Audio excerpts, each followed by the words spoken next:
உங்கள் மொபைலில் Google Pay அதாவது ஜிபேயில் இருக்கிற ஆட்டோ டெபிட் ஆப்ஷனை வந்து எப்படி ஆஃப் பண்ணலாம் அப்படிங்கிறது இப்போ பார்க்கலாம். உங்கள் ஃபோனில் ஜிபே ஆப் ஓப்பன் பண்ணிக்கோங்க. இந்த ஆப் வந்து நீங்கள் லேட்டஸ்ட் வெர்ஷன் வச்சுருக்கீங்களான்னு பார்த்துக்கோங்க. இல்லைன்னா ப்ளே ஸ்டோரில் போய் அப்டேட் கொடுத்துக்கோங்க.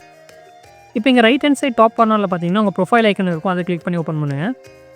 இப்போ கீழே ஸ்க்ரோல் பண்ணி வந்தீங்கன்னா இங்கே AutoPay அப்படின்னு ஒரு ஆப்ஷன் இருக்கும். இதை கிளிக் பண்ணுங்கள். கிளிக் பண்ணது இந்த மாதிரி வரும். உங்களுக்கு AutoPayல என்னென்ன சர்வீசஸில் ஆக்டிவேட்டில் இருக்குது அப்படிங்கிறத இங்கே காமிப்பாங்க. இங்கே வந்து 3 சர்வீசஸ் ஆக்டிவேட்டில் இருக்குது. கிரியேட் மேண்டேட், Amazon Prime, அப்புறம் நெட்ஃப்ளிக்ஸ். இதில் எந்த AutoPay சர்வீஸ் வந்து நீங்கள் வேண்டாம்னு நினைக்கிறீங்களோ அதை கிளிக் பண்ணுங்கள். நான் இங்கே Amazon Prime கிளிக் பண்ணுறேன்.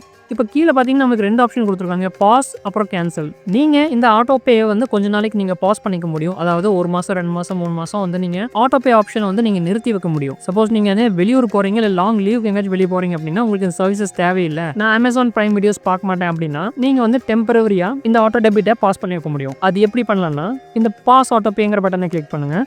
இந்த மாதிரி ஒரு பேஜ் வரும். இங்கே வந்து எண்ட் டேட் இருக்கும், அதை கிளிக் பண்ணுங்கள். கிளிக் பண்ணதும் கேலண்டர் ஓப்பன் ஆகும். இங்கே வந்து நீங்கள் எத்தனை மந்த் உங்களுக்கு ஆட்டோ டெபிட் வந்து பாஸ் பண்ணணுங்கிற மென்ஷன் பண்ணிக்கோங்க. நான் இங்கே January 1 அப்படிங்கிற கொடுத்துட்றேன். கொடுத்துட்டு பாஸ் AutoPay பட்டனை கிளிக் பண்ணுங்கள். அப்படி கிளிக் பண்ணிங்கன்னா 1 January வரைக்கும் எனக்கு எந்த ஆட்டோ டெபிட்டும் நடக்காது.